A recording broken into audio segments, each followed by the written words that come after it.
The world outside had a floor, not quite like the shiny floor inside the building, but solid gray, with lines every 4 feet or so. And wait, farther on, a little lower, part of the floor was solid black and kind of tarry. Jessie had never seen anything like it. Who put floors outdoors? Jessie was so busy looking at the ground that it took her a minute to notice the rows and rows of carriages. At least they looked kind of like carriages, parked on some of the black floor. There must have been hundreds of them. Some shiny red, some blue, others green or white. They gleamed in the sunshine. Jessie went closer to look at one. She heard a woman coaxing a little boy. "Come on, Jason, get out of the car," the woman said. "Car," Jessie repeated under her breath. The word did sound like carriage. So this was what Ma had been talking about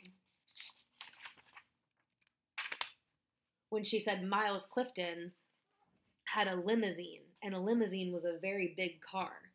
Were these limousines or just regular cars? Whatever they were, Jessie decided they were grand.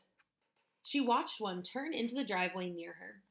It didn't have horses. How did it move? Honk! The noise sounded like the geese that came through Clifton in the fall and spring. Jessie turned around and saw the honk came from a car that had its nose pointed right at her. Inside, a woman sat behind a wheel looking mad. Jessie jumped out of the way, then looked back as the car sped by. However these cars worked, it seemed they did something to the people in them. Why had the woman looked so mean? Jessie thought of the stories some of the other children in Clifton told about witchcraft. Was that how cars worked? But Jessie hadn't believed such stories before, and she didn't believe them now. Once the car was gone, Jessie glanced down to see where she was standing.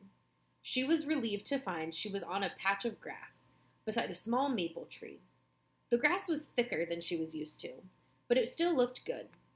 Whatever else had happened to the world, at least some things were familiar. The outdoor floor didn't go everywhere, but there wasn't time to relax on the grass and think about that. Jessie saw a sign that said Clifton Village Exit. Was it safe to just walk away from the tourists and all their cars? Casually, Jessie glanced around to make sure no one was watching. A few adults walked among the rows of cars, but none seemed to notice Jessie. Good. 2 men were spraying water on a startling bunch of flowers near the door, but they were facing the opposite direction. Feeling more confident, Jessie began walking towards the exit sign. She marveled that Ma's plan seemed to be working. Evidently, no one had noticed Jessie was gone. Mr. Seward and the others that Ma called Clifton's men must think she was sick in bed, like Katie. Otherwise, Jessie shivered. Otherwise, there would probably be plenty of guards around, looking specifically for her. And as long as she stayed near the tourists, she'd be easy to find. Jessie walked faster, grateful for the arrowed exit sign that appeared every 50 yards or so. But she stopped in her tracks when the arrow pointed her around a corner. In front of her, lined up in diagonals, were about 30 enormous yellow cars. Cars so big that Pa's blacksmith shop could have fit in any of them. Jessie gawked. Was this what Ma meant when she said limousines were big cars? Were these all Miles Clifton's limousines? Jessie edged close enough to read the lettering on the side of each car. Grant County School Districts, MSD of Martinsville School Bus. The lettering didn't tell Jessie if the big cars were limousines or not, but she did recognize the word school. These must not belong to Miles Clifton. Did the school children who were tourists at Clifton Village get to ride on these? Jessie felt a stab of envy for those future. What had the chaperone called them? Teenagers? It was all Jessie could do to resist peeking in one of the windows of the school, maybe limousines. Later, she told herself, after she got help for Katie and the others, she could come back and look closely at them. But just in case, as she walked on, Jessie stared back to try and register all the details so she could impress Andrew later. He'd be mad, anyhow, that Jessie had gotten to leave Clifton and he hadn't. Just beyond the cars and the school maybe limousines, one more exit sign pointed down a road that disappeared into the forest. The road was wide and smooth, covered with more of the black tarry surface. It made the new road they'd just built into Clifton look ridiculously bumpy.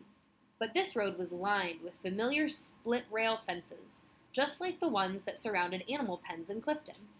Jessie climbed the fence and walked by the trees, hiding whenever she heard a car go by. Sure, no one seemed to be looking for her, but she didn't want to take any chances. Besides, she didn't want any more cars honking at her.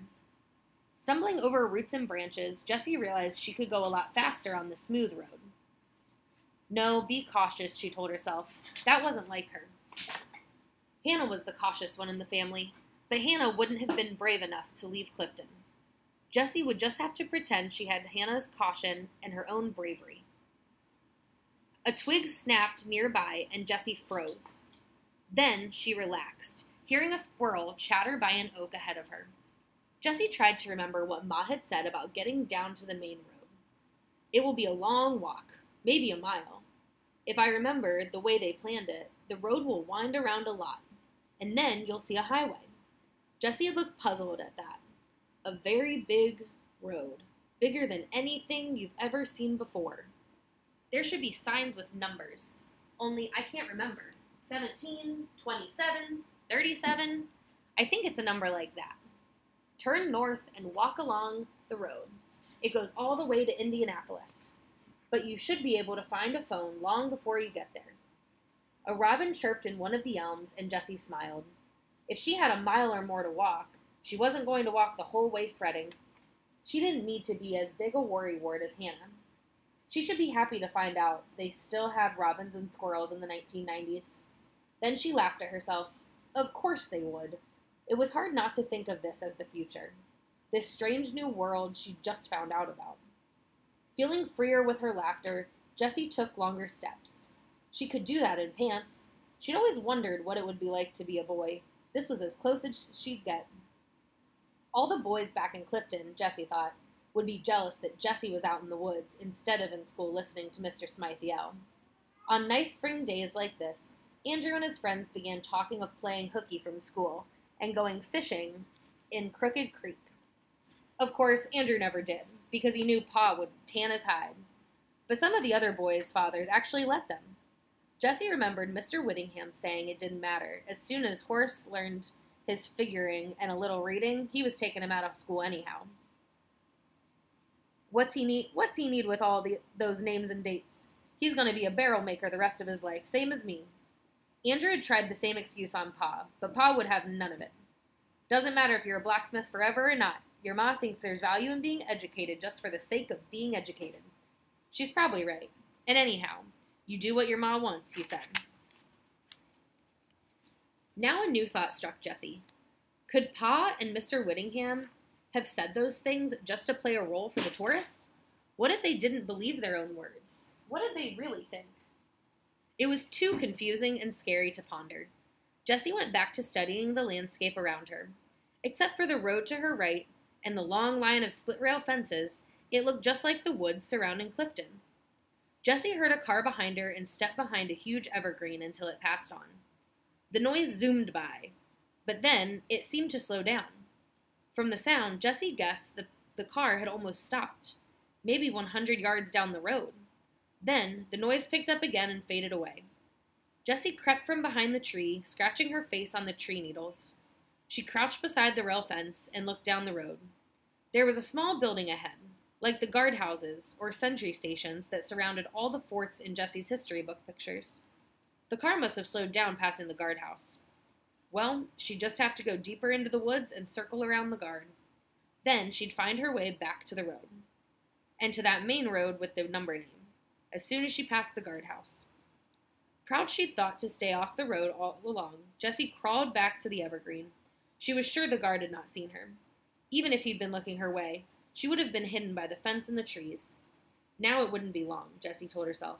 She moved deeper into the woods. The underbrush was denser here, and she had to shove branches and vines out of her way. She didn't care.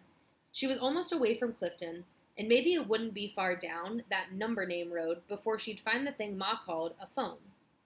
Then Jessie saw the fence. It was huge, at least twice Jessie's height, maybe 3 times. It was made of some kind of metal. Even yards away, Jessie could see the intricate twists of strong metal that would take Pa years to make. And at the top, almost at a right angle from the rest of the fence, there were rows of wires full of poking barbs. Those would be sharp, Jessie realized numbly. She could probably climb the fence, but she was bound to tear her clothes. And what if... Oh no. It took Jessie only a minute to recognize the box high up in an oak fence. It moved without wind, yet unlike the one she'd seen in the haunted trees all those years ago, the one she'd been spanked for seeing, no one had bothered to paint this box the same color as bark. It was the thing Ma called a camera. That was why there hadn't been more guards among the tourists up by Clifton. Miles Clifton wasn't worried about any Clifton residents getting this far. They couldn't climb the fence without being seen. Jessie hadn't really understood Ma's explanation of cameras, but she knew that if she started climbing the fence, guards would probably arrive even before she reached the sharp points at the top. And Jessie felt sure this wasn't the only camera. If almost every inch of Clifton was watched, so was every inch of this fence. Jessie moved forward. Yes, several trees down, on the other side, another box moved soundlessly, and its glass eye was moving right toward her.